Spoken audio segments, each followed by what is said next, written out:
To our Student Ambassador webinar. We're going to be talking about undergrad research this afternoon. Thank you guys all so much for joining us. Our senior events planner, Ariana, has put a message in the chat box here for all of you, so feel free to just quickly read that. But basically how the structure of the webinar is going to work, we're going to have all of our ambassadors present a little bit about themselves and some of the research they've been doing on campus, and then we will leave time at the end of the webinar after all the presentations for some questions that you guys have. You can feel free to put those questions down in that chat box at any time throughout the webinar, and Ariana will approve those questions for us to answer. So with that, we'll get started. My name is Kaylin. I'm a member of the class of 2021, and I'm a biology major on campus. I've been doing some undergrad research since the spring semester of my junior year, so just this past semester. I was working under the guidance of Dr. Mateus Kofis. We were working on some osteoarthritis treatment. Basically, there was a protein that was discovered to be a really strong anti-inflammatory found in pig and shark cartilage, and we're working to grow that protein up in some E. coli cells and other forms of bacteria in order to kind of just improve the longevity of that protein and our ability to kind of just obtain it without endangering the sharks or other animals we'd have to take it from. Quickly though, I kind of didn't really get into research, like I said, until my junior year. Everyone kind of has a different path to research that you'll hear about, but you can start doing research the second semester of your freshman year, so that is a really strong highlight I'd like to point out about Rensselaer is how early you can get yourself into the lab on campus. I mean, it's a personal preference regardless of the decision you choose to make in terms of when you want to start research. I decided to wait just because I felt that I didn't really have the time in my schedule up until junior year to really devote what I wanted to the lab and my research. I can say that it was nice because I realized I had a lot of those foundational lab skills under my belt at that point that really allowed me to hit the ground running. But again, everyone's kind of coming from different places and whatnot. But that was a big reason why I chose to wait until I had more free elective space in my schedule of junior year to kind of dive into research. And I'm going to be continuing on with the COFIS lab this coming fall semester, which is super exciting. I'm just doing the research for credit. You can do research that's paid as well, or just, get your feet into a lab just, for the experience and not do it for credit or for money. But like I said, most people end up doing it for credit or a paid position.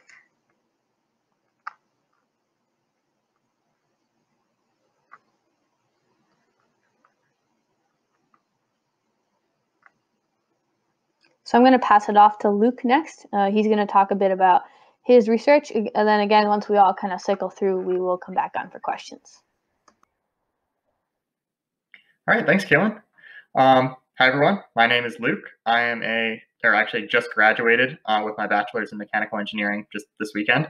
I'm actually staying for my master's as well. I was originally planning on doing the typical coterminal program, so I would have taken classes in the fall and the spring, and then graduate next spring. But unfortunately, due to the pandemic, my internship got canceled this summer, so I decided to start early. So I'm taking classes now this summer, and I'll be graduating in December. But anyway, my research, I got involved with research sophomore year. I was kind of deciding between biomedical and mechanical engineering because I'm kind of right on the line there. So by the time I decided, that ended up being sophomore year. So pretty much right after that decision, I knew I wanted to get involved with research. What I did is I looked at the mechanical engineering website. I found a professor who I thought was doing interesting things, and I sent her an email. Didn't have any classes with her. She didn't know me. It's kind of a shot in the dark, but turns out I got the position. Next day she replied, and I was in her lab like that. What I've noticed here is a lot of professors are interested to see students who are interested. So if you show that initial interest, take that initial first step, you'll probably have a very good chance of getting the position you want. And even if there isn't space in that particular lab, I'm sure the professor would refer you to someone who does similar research that may have an open position. So the research I do is computational biofluid mechanics. My process starts with looking at CT data, CT scans. I've worked with the Albany Medical Center. the VA Center in Albany, to get some of this patient data plus some other sources as well. So we'll look at the CT scans, segment a 3D model out of those scans, like a computer-aided design model, if you will. Edit the model a little bit, make it a little bit more easy to use, smooth. And then I bring it into a computational fluid dynamics software to actually model blood flow or airflow. One of my first projects was modeling airflow through the trachea. Last year, my junior year, I spent a lot of time looking at blood flow through the heart. I looked at, I got a model of the left atrium of the heart, and then did certain simulations with and without the left atrial appendage to see how that influenced blood flow. And currently, what I'm working on now and what will end up being part of my thesis is looking at the coronary artery, looking at how blood flow changes with and without a stent, seeing how stenosis or restenosis, again, changes the blood flow. Ultimately, my goal in this lab for my thesis is to understand flow through the coronary artery enough to further optimize stent design.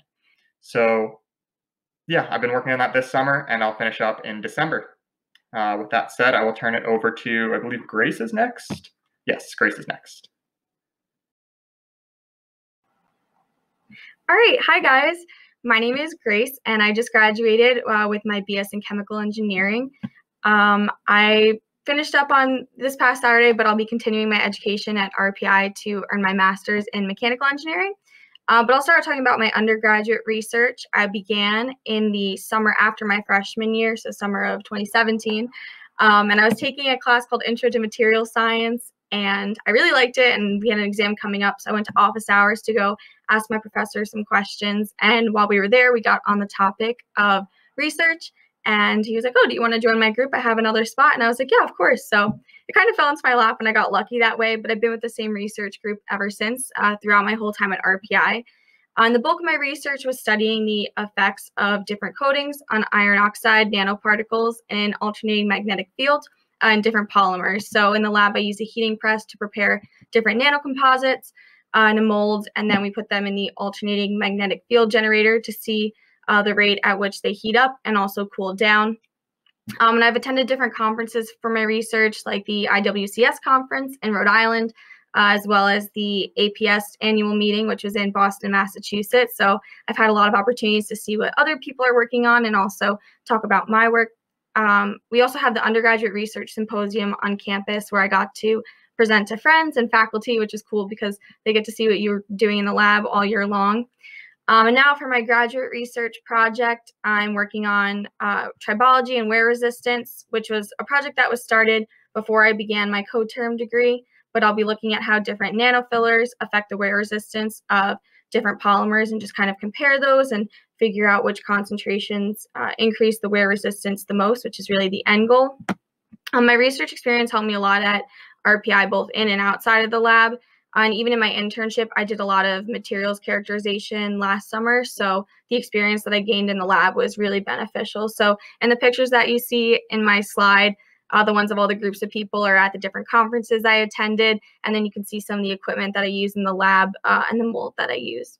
So with that, I will turn it.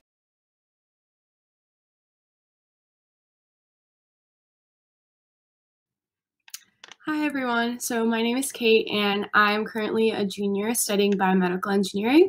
So I actually started being involved in research my sophomore year, second semester. So it kind of took a while for me to really understand like what exactly I'm interested in biomedical engineering. But in my sophomore year, I started taking more specific courses related to biomedical engineering, and I started to really see what I'm interested in, and I found out that I really love biomechanics. So I actually just also kind of what Luke was saying, like a shot in the dark, I emailed a professor in the biomedical engineering department. I just went on our website and was just looking at different research with biomechanics. And I was really interested in what he was doing. I just sent him an email, just saying how like excited I am about what he's doing and how like involved I want to be, and like how basically how I could be an asset to his lab. And just like that, I was in his lab a few weeks later, which I'm very thankful for. So just kind of going more into depth of what my research is. So it's orthopedic biomechanics. So and specifically, my lab works on innovative medical devices, so making smart implants.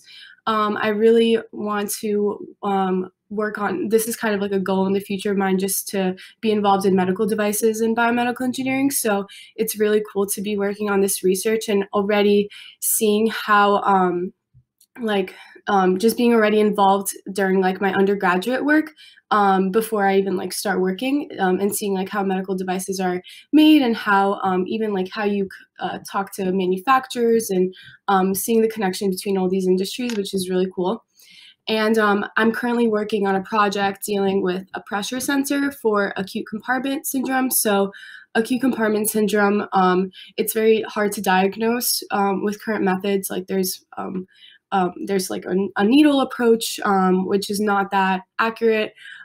So my project is currently working on like a better and more precise way to diagnose acute compartment syndrome using a reading for pressure. And I actually, this last semester, because it kind of got cut off short with actual time spent in the lab, so I kind of spent half my semester in the lab, but I was able to continue working remotely on this project. So I gained a lot of experience in CAD, so computer aided design. So I learned how to use SolidWorks. I worked on a model for the pressure sensor like housing that we were working on, and I'm actually enrolled right now in the URP undergraduate research program for the summers, because I'm doing the Arch semester right now. So I'm going to continue doing this virtual remote research and continuing to work on this project. And I'm really excited because I'm very interested in this material, and I've gained so many skills just, with CAD, computer aided design, and working with all different types of engineering majors. Like in my lab group, there's biomedical engineering majors, electrical and mechanical. So you see a lot of different point of views, a lot of different kind of knowledge being thrown around. And also it was really cool. My lab got, so last semester we got a grant proposal out, and it was just really cool to see that whole process and like being involved in that, and seeing like your work have like an end result and like being official. It's just really nice, because after like all your hard work, it's really nice to see that there's like value in it. But yeah, I'm going to be continuing working on this research, and I hope to continue working in the fall too. And yeah, definitely, if you're at all interested in research, I definitely recommend doing it, looking up whatever you're interested in, and just shooting an email to a professor. And yeah, just definitely get involved in research. And I'm going to pass it on to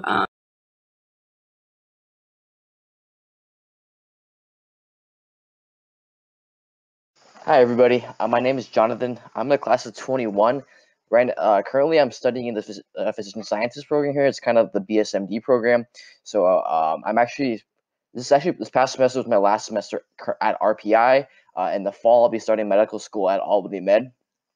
In terms of what research I've been doing, so at RPI, I did undergraduate research with Dr. Ryan Gilbert. So this research wasn't necessarily in my own kind of field in a sense, because I studied biology in my undergrad years, but this was biomedical engineering. So in terms of what I was doing for this lab, we were doing neural engineering. So this lab focuses on how we can recover from nerve injury or things like that. So essentially, let's say you have a patient who gets spinal cord injury. A lot of times there's a bisect of the nerve, so the nerve ends between the spine cord above and spinal cord below the injury are not connected. So the only way to kind of help them heal is to help bridge that gap. And so they develop biomaterials that have the capability to release drugs, and also they can also help give orientation and guidance cues that help neurons connect the two sides.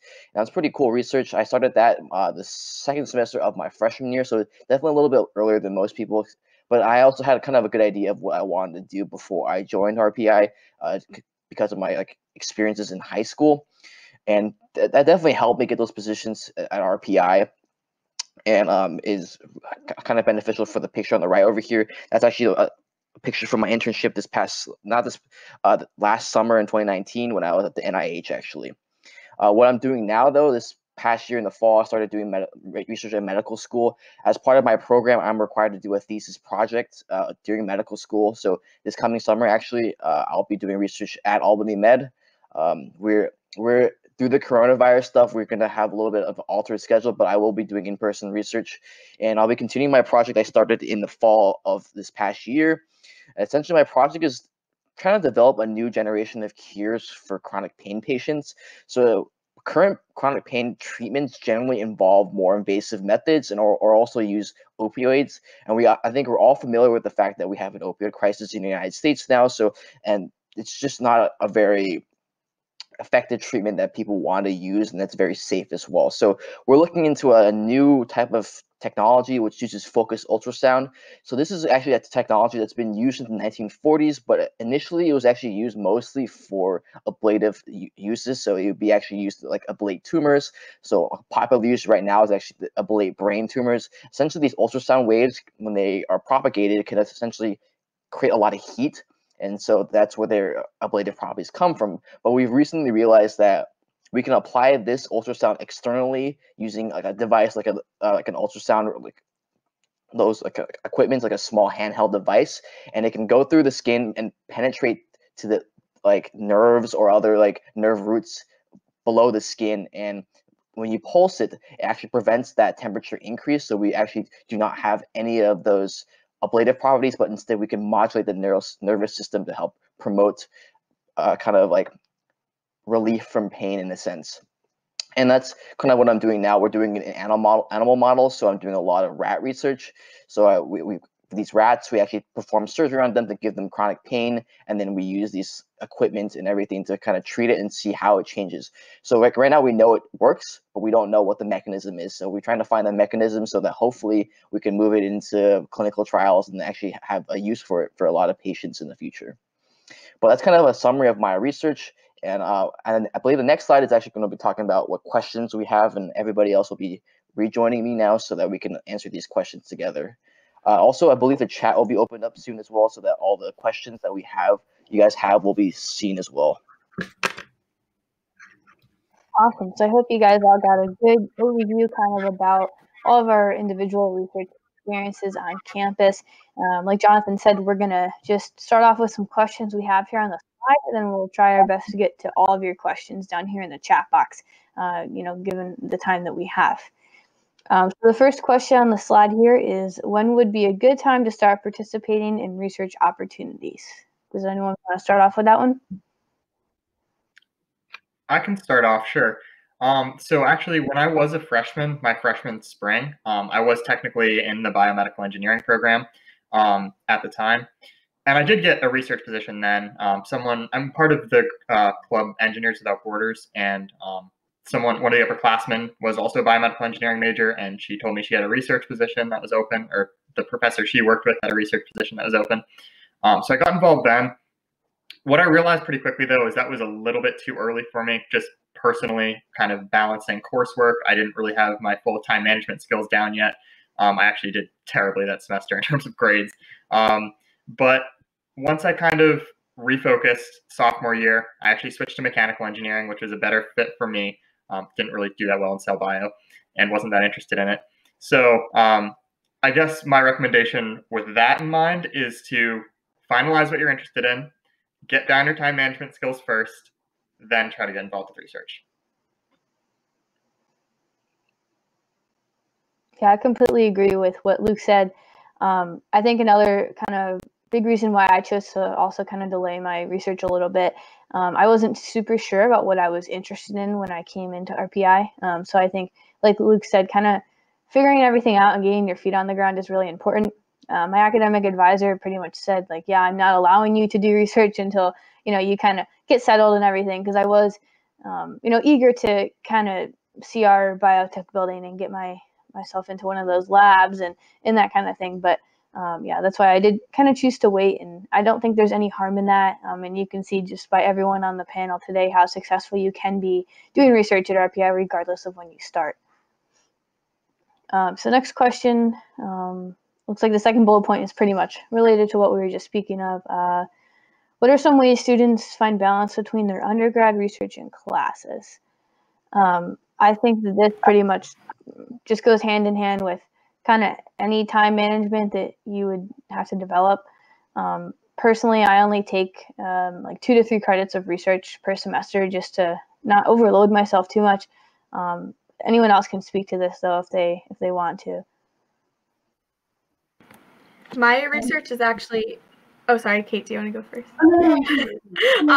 So my research wasn't for a credit, it was actually for a stipend. So I didn't have like a set amount of hours necessarily when I was signing up for it. So that was something that I was even concerned about going into it. So I had a meeting with my professor to kind of see what his expectations were before and see how many hours he expected me to be in the lab when it was available, because also as an undergraduate student, there needs to be someone else in the lab with you, like another graduate student or professor present. So you're not working in the labs by yourself. So I kind of worked that out with him. And then I treated it like a class, and I would put it right into my Google Calendar and say, you know, Wednesdays and Thursdays from like 2 to 4, you know, something along the lines of that I had a set time when I was going in. So it wasn't just like, oh, I got to go work on this. Like, when am I going to pop into the lab? You know, when will people be available? So I think, you know, almost treating it like a class and just working it and making a schedule for yourself was what worked out for me, balancing it with classes.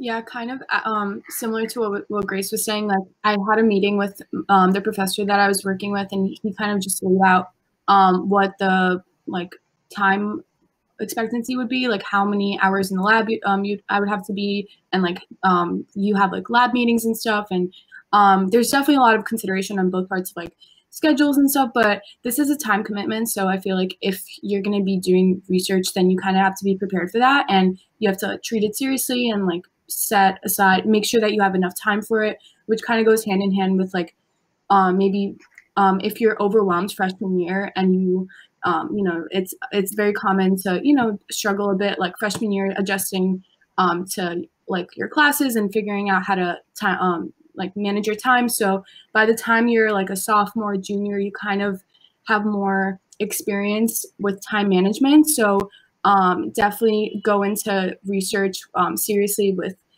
knowing that it's going to be a time commitment, but you will have like guidance from your professor, like letting you know exactly how much time it will be per week. Awesome. Thank you guys for answering that so well. So next question here, how does research in the undergrad years translate into graduate/career opportunities in the future? Grace, you want to start off with this one? Yeah, sure. So like I said, I got involved in my research after my freshman year with a professor that I had for a course that I took. And when I told him I was interested in doing co-term, he didn't want to give me up to the mechanical engineering department, but he actually set me up with another professor that was working on a project that they both kind of had some input on. So I emailed him and I was like, hey, you know, I'm interested in doing the co-terminal program. I've worked in this group before, and this is my background. And I had a meeting with him, we got set up, and he said I would be a pretty good fit for his lab. So I met the student that was currently working on the work that he wanted me to do, and we talked about it. So getting involved in your undergraduate years was, at least for me, really beneficial because I had that connection and I guess networking opportunity there to switch groups. And I still have that connection with my undergraduate group. So if I need anything or any equipment in one lab, like I know who I can go to and who I can find with different materials. So it really helped me get my graduate research project because before I wasn't really sure what I wanted to do, and this kind of gave me a path to follow, and they had a lot of guidance for me, which was really, really nice. So. Yeah, to add to that, I'm also doing the co-term program, but I am actually staying in the same lab. So that kind of works in a little bit more of a direct way. I was able to start the research early that I was doing for my thesis. So that's what's nice about getting involved with research early. In your undergraduate years, you can determine if this is something you want to stick with or not. So yeah, for me, it worked very smoothly. Great. Thank you, Luke and Grace. So last question on the slide here. Is anyone on the panel familiar with specific robotics research programs on campus? I can talk a little bit about this. I don't have too much knowledge, but during my capstone project, we actually ended up working with a research facility at RPI that does robotics. It's called CATS, the Center for Automation Technology Systems, something like that. I think I'm getting it slightly wrong, but feel free to look it up, whoever asked this question. But yes, there were definitely a lot of undergrads involved with the research there. I know they do a lot of automation, like large manufacturing robotics type research, and that's what I did for my capstone project. Our group designed a teach pendant, so to be able to control these robotics, like a touch screen. I was in charge of the casing. We had electrical engineers in charge of the circuitry and software. So I kind of accidentally got involved with this robotics research. But yes, there's plenty of opportunities for robotics. Awesome. Thank you, Luke. So we will move on to the chat box questions now. So again, feel free to keep sending those questions in for us. But the first one from Wendy here is undergrad research for credit or voluntary? The answer to that is both. So like we mentioned earlier, you could do research for credit on campus. You could just volunteer your time in a lab, or like Grace mentioned, you could get paid for the opportunity as well. So there's kind of 3 different routes you could take. Every lab is kind of a case-by-case basis. I'd say, though, that I would just recommend finding what you're passionate about first and then worrying about, would this be voluntary or for credit or for pay kind of after the fact. I think that's more of the logical and passionate way, I guess, to go about it. And I think you'd be a lot more happier doing something that you enjoy compared to doing something in a lab that you might not like as much, but you're getting paid for. So the next question is, how much research is available specifically for genetic engineering, human genetics, etc.? Jonathan, do you know anything about that?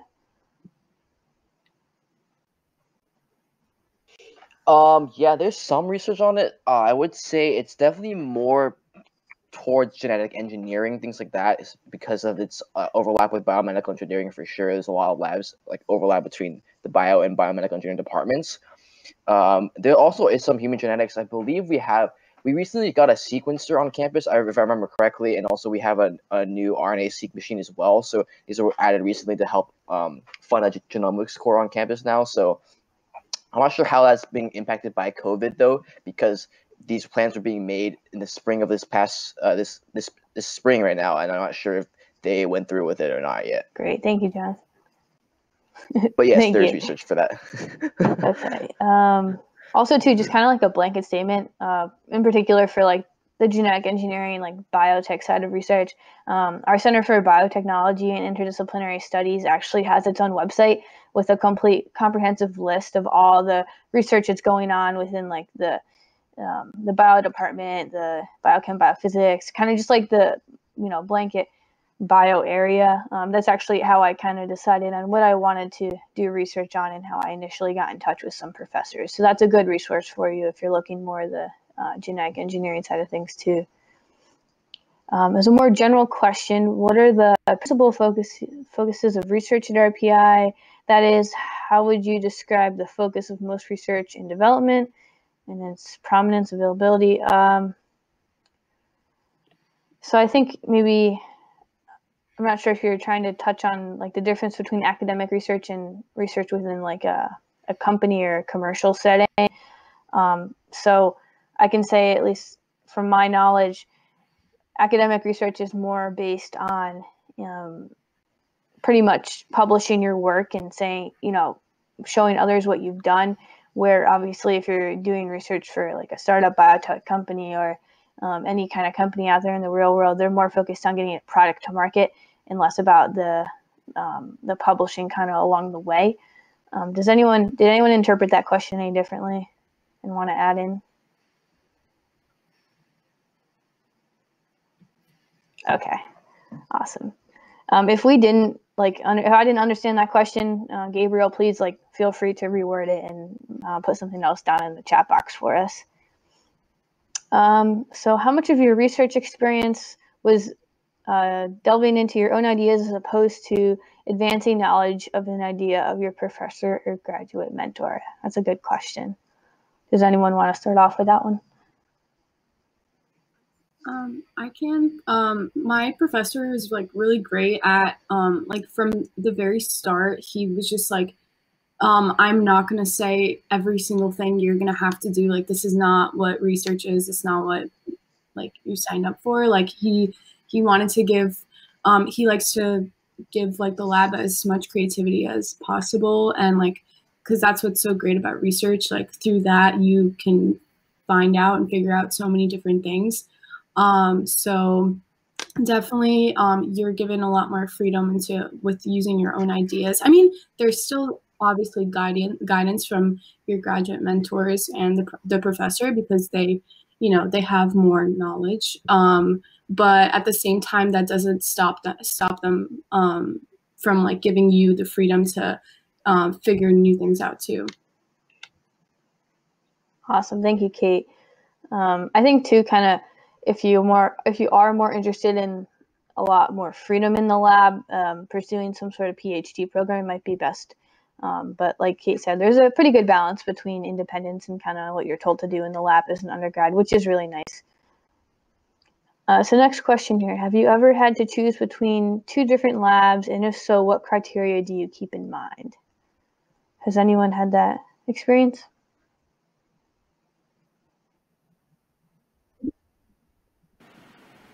I think I kind of touched on this before. My undergraduate versus my graduate labs, although they work together and the project's kind of intertwined, I had to have an advisor in one of them, so I was kind of choosing between them. And the reason I went with the lab that I chose was because that's kind of where I wanted to further my studies, whereas the undergraduate research that I did, while I found it really interesting, didn't really align with, I think, where I wanted to go afterwards with my degree. So the lab that I chose kind of focused more on the different coatings that I'm working on now, and I think it just kind of aligned with my interests more. So even though I made great relationships with my first lab and I really enjoy the work that I was doing and the people that I was working with, I kind of wanted to change and to try something new. And for me, at least, I was lucky enough to still keep that close relationship with the first lab that I worked with. So moving on here, is there research available for experimental or theoretical physics? It looks like Jonathan actually thankfully just put a link down there for you about kind of just a comprehensive list. So he was one step ahead of me. Thank you, Jonathan. Okay, so next question, is undergrad research a major? It's not, but like we said, it's pretty much it. You can do research for credit, and some people might think of it as more of an extracurricular, but like I think it was Grace mentioned earlier, it's probably best to think of it more like a class in terms of a time commitment. Like I said, unless you're kind of going more the PhD route after undergrad, it's considered definitely more of kind of just like something you're passionate about, something you want to learn more about, and that kind of thing. And it's not like a full-time major, or it doesn't take up your entire time on campus. Obviously, your classes and your coursework are your number one priority. But let's see, we have a bunch of things coming in here, which is great. What's the most interesting lab you have done? Does anyone want to start off with that one? I'm not sure if that means like lab courses or just lab research, but you can feel free to interpret that how you want. Okay, I can start off with that one. I mean, I really am interested in the research I've been doing on osteoarthritis, but I think like the most interesting like single lab I ever did was I took an advanced cell bio lab last summer, and we learned all about cell culture, and basically had to learn how to grow these cells up and keep them alive and subculture them and that kind of thing. So that was really a huge skill that like I did not realize how important it was until I was applying to different internships, or even working in the research lab. And I really am thankful that I was able to kind of, I guess, develop that skill. And it was kind of the first time I felt like I was doing real biology. It wasn't like a lab out of a textbook or anything like that. It wasn't, your traditional like, okay, here's the experiment and here are the post-lab questions, like turn it in when you're done kind of thing. So that was really neat. We also had the opportunity to design our own like experiment that summer in the lab. So me and my partner actually looked at osmotic stress on yeast cells. So we basically dehydrated yeast cells at various concentrations and looked to see how that affected their ability to grow and survive. So we essentially thought about this idea from the ground up. So we had the initial idea, and it was our job to design the experiment and, make sure that we had all the supplies we needed and have our professor order them for us if we didn't have them in stock, and basically see the whole thing through and write up a report at the end of the summer. So that was, again, a really kind of neat experience I had within the lab. Not directly connected to research, but in a roundabout way, still connected to the field. Does anyone else have anything they want to add to that? Yeah, that actually made me think of something. I mean, in terms of labs in general, this is kind of aside from the question, but my recommendation to anyone interested in research or really their field in general is to take as many kind of lab-based courses as you can, or like project-based courses, because any kind of lab experience, or in my case, any of the softwares I might use, are great resume boosters. So saying you have experience in a bunch of different areas, whether it be kind of an in-person lab or a computer simulation type thing, can really help in the job search quite a lot. And especially now with the whole pandemic, jobs are going all over the place. So any advantage that you have can go a long way. Awesome. Thank you, Luke. So moving on here, are you restricted to research by your major? Absolutely not.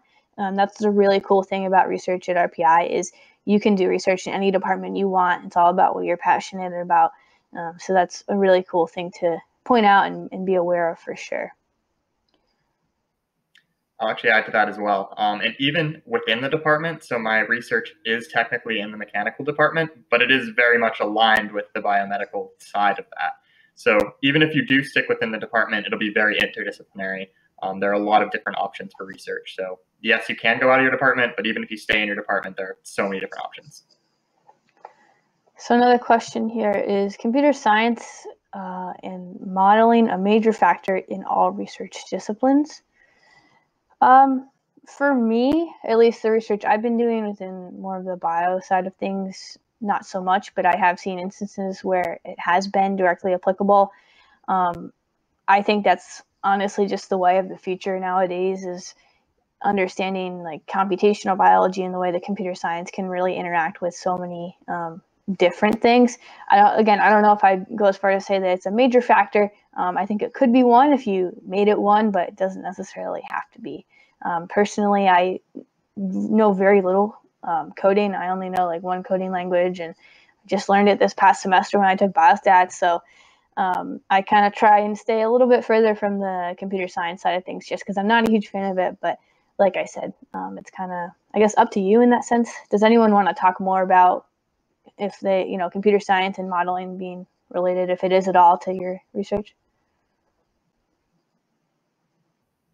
I mean, for me, that's the entirety of my research. There is no actual physical lab for what I do. So yes, there are definitely two ends of that spectrum. And depending on what you're interested in, you can go anywhere in between. Perfect. Yeah, for my lab, it's a nice mix of both.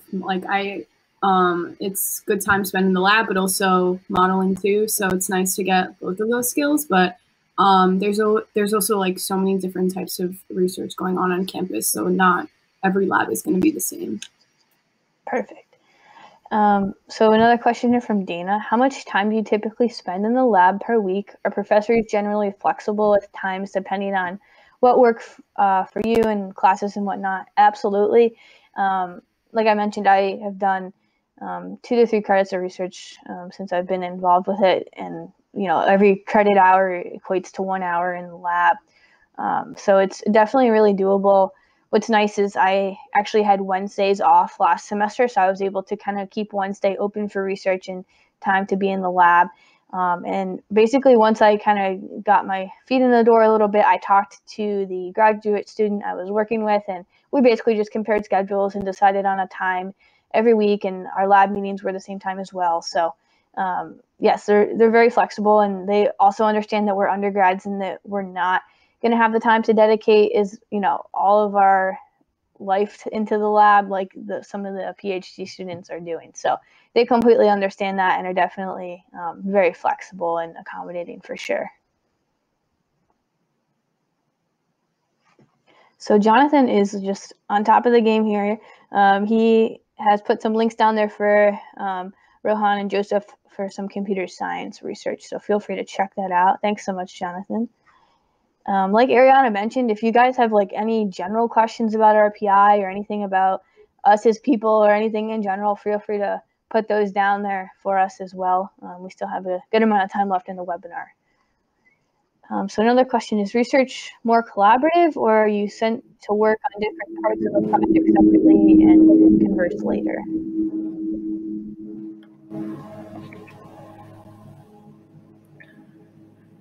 For me, the way my research lab works is we have a group meeting every Wednesday, and we, like each Wednesday, we switch off. Someone else gives a presentation of what they've been working on for the month, and since there are like 4 of us, so yeah, for me it's pretty much all individual, just because it is all computer simulations. But again, that very drastically depends on the lab.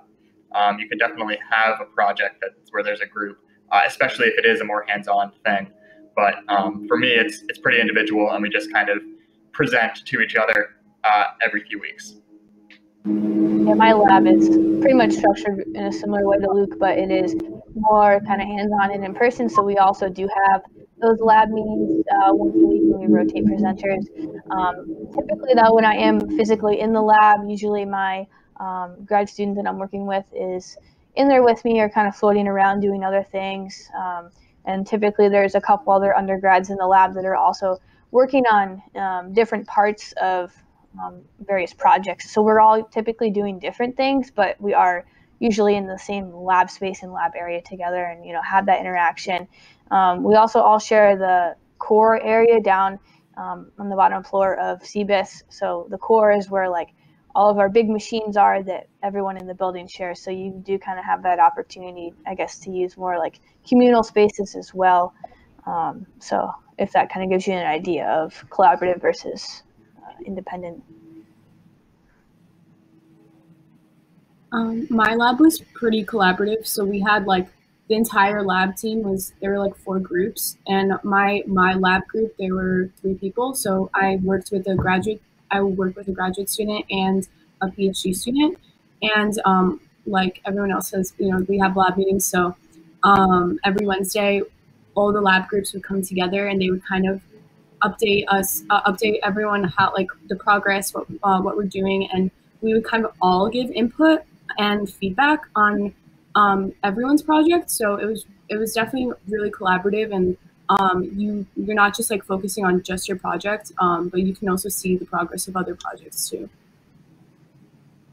Perfect, thank you. So it looks like I accidentally missed a clarification question here from Gabriel. Sorry about that. So he's asking, is most research focused on mechanical engineering, robotics, medicinal applications, biological engineering, or something, or some other field? In other words, how available is research for specific interests? I think that there is a pretty broad range of research on campus, just kind of across the board. I can tell you that I was a little bit initially more interested in kind of like vaccine development and therapeutics and that kind of thing, and more like, I guess, like small molecule design in terms of biology, and that was a little bit harder for me to find on campus, but I did, like I said, end up finding something I was passionate about at the end of the day. So I think some research does end up having a little bit more of an engineering twist to it, but definitely not all for sure.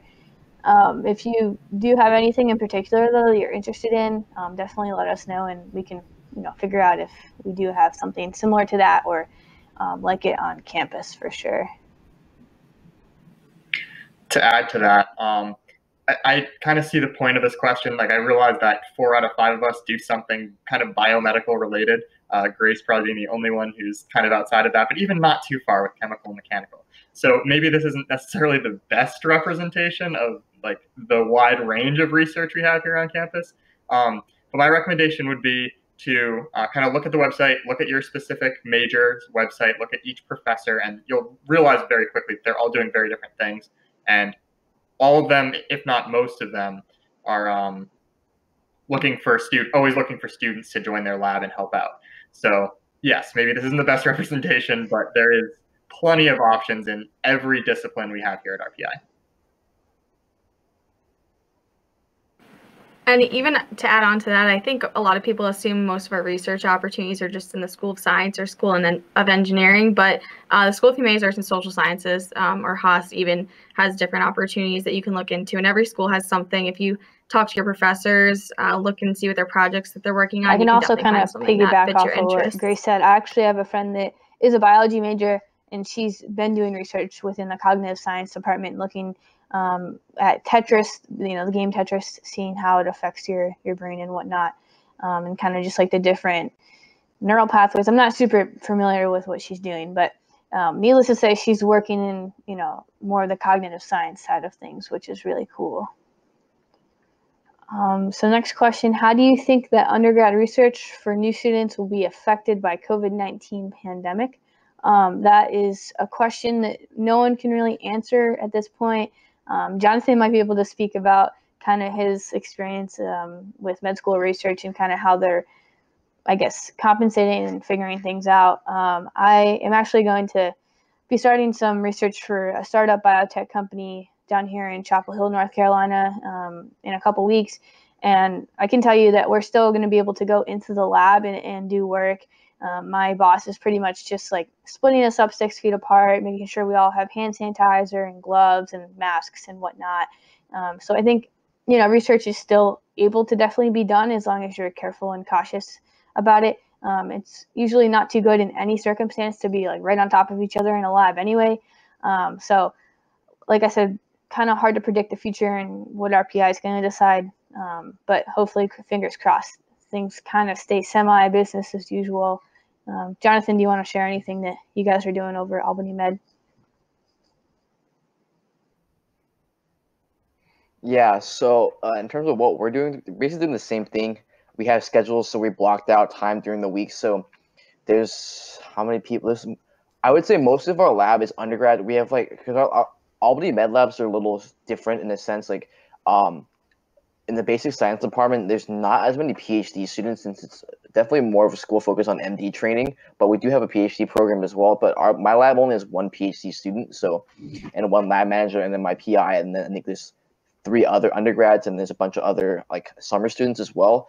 But we're kind of splitting up in a manner that we can maintain 6 feet. So I'm going in Monday, Tuesday, Wednesday, and then other people are going in Wednesday, Thursday, Friday, and some people go in on weekends as well. So we're kind of splitting up our time. And I would also say for especially my research, I have a lot of writing to do because I'm doing both a basic science project and a clinical project. So we have a bunch of writing. So I have to write the papers for that, put together all that work. And then also I have a thesis to write as well. So we're going ahead with that. And then just a bunch of other stuff. So they'll find ways to keep you busy. There's just a lot to do in terms of writing. Because I would say the research part is cool and all. It's kind of the interesting part, but also writing is another really, really big part of research. Being able to put together what you're saying and how to find literatures, be able to cite everything is really important. So that's another skill that you can do definitely away from the lab for sure. That's some great insight. Thank you, Jonathan. So next question from Dana. Have any of you had trouble getting research positions? Have professors turned you down for a specific reason? Or if there's difficulty with competition between students for spots? I can say, speaking from my experience, I probably emailed 8 or 10 professors and heard back from about half of them and was offered a position in 2 of the labs.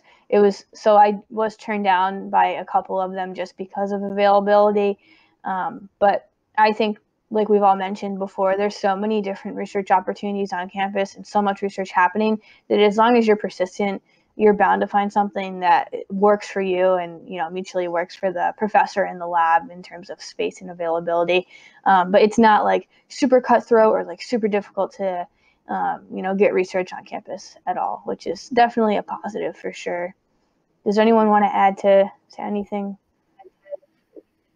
Yeah, I saw a question earlier on. It was how to format an email to a professor, which I think is really important because that was kind of what was I was intimidated by that, and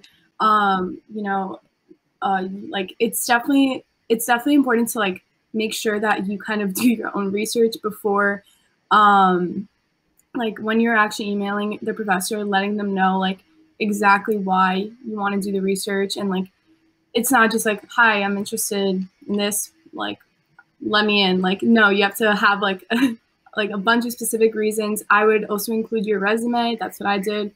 And really just saying like specifics, and like include courses that you took. So to make sure, because like the professor like wants to make sure that like they have like a good, they're not just letting like anyone into the lab, because like they're that's their work too. So Yeah, that's a good point. And I definitely agree with all of that. I did the same thing when I sent my email, and definitely using any experience you have at all and just kind of amplifying it, making that known to your professor is definitely a good point. What I was going to say earlier too is some programs are more competitive than others. Like I probably go out on a limb and say biology probably is a little bit more competitive than other majors for research positions, just because it's such a lab-oriented major. But again, there's a whole building devoted to biology-related research, and anything kind of biomedical related. So we do account for that by having even more research in those particular fields. But again, sometimes it does depend per major how competitive it might be. Perfect. Thank you, guys. Another question here. Could you elaborate on the difference between the biology and biomedical engineering majors and the research they would typically be involved in? So I can say that as a biology major, I spend a lot more time in the lab compared to biomedical engineers. We take a lot more kind of like general like chemistry and biochem and a lot more of the sciences, where the engineers obviously deviate into more engineering type courses. I can tell you that for me, I think that lab time is the really like main distinction in particular between the two. So every semester since I've been on campus up until my junior year, I was taking some sort of lab course. So I had a lab, and I was, spent 3 hours within the course and outside of class doing pre-labs and post-labs and in that kind of thing. So I think that's a really big distinction between our bio curriculum and our BMA curriculum on campus. Does anyone want to speak to kind of the differences in research?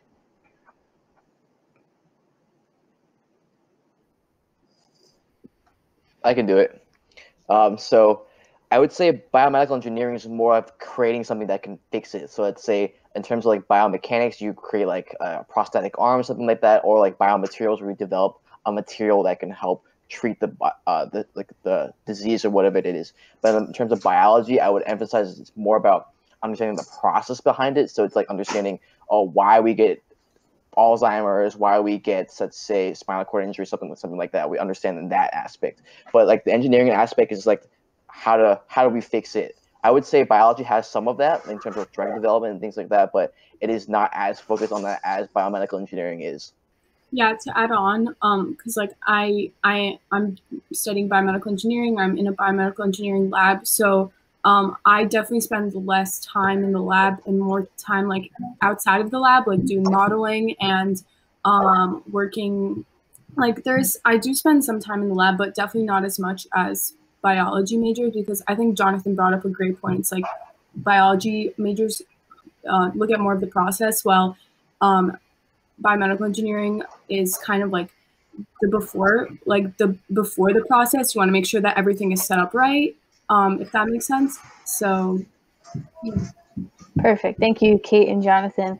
So another question here from Samuel. Are the skills necessary for properly writing and setting papers taught in beginner courses and labs, or is this something learned in the research lab itself? I think a little bit of both for sure.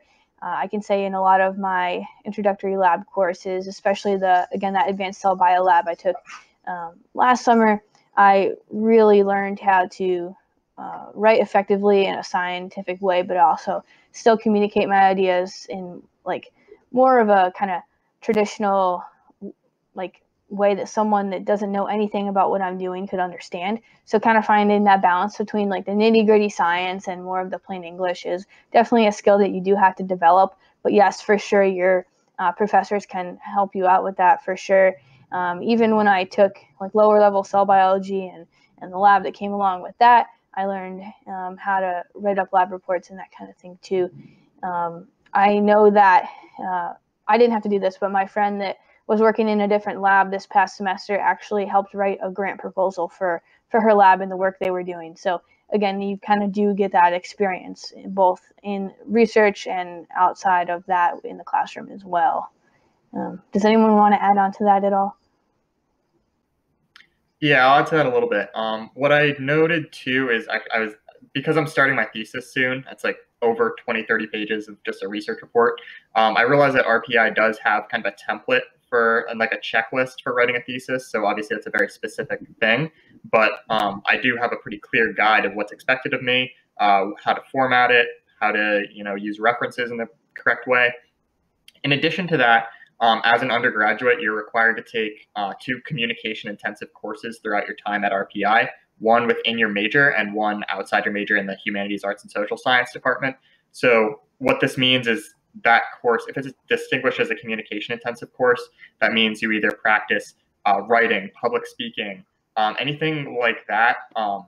So by taking this course, I would recommend doing it early on. I took both of them my last semester. I don't know why I did that, but I'd recommend taking them early on just so you have that sort of experience to use in your research. But yeah, you definitely get at least some of that through classes, even if it isn't direct. That's a great point, Luke. I'm glad you brought that up. Thank you. So probably the last question we'll have time for tonight. Are there any environmental or sustainability research opportunities, or would they be dispersed through other fields of science? I can tell you that my roommate actually is a civil engineer and minoring in environmental engineering. So she has not done too much research while she's been on campus, but I know that the environmental engineering department is definitely alive and well on campus.